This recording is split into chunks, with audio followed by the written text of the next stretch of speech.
listen, I mentioned this yesterday. I'm on the health committee, I'm on the task force for the opioids. This has been our #1 issue for the last 3 or 4 years, ever since the governor's been in.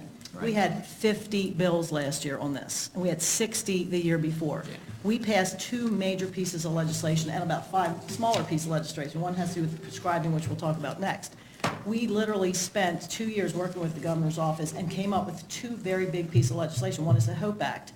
And we vetted this with all the players. And right now, what we're trying to do is implement the HOPE Act. So we've been doing this. I don't expect a huge amount of bills this year because we've had so many the last 2 years.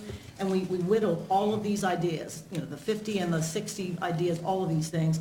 And there's something called best practices, and there's something that we put in law. And right now, we've got so many things going on, and our task force has a list of all these things. It's almost impossible. There's a million things you can do, but the question is, where do you put your resources?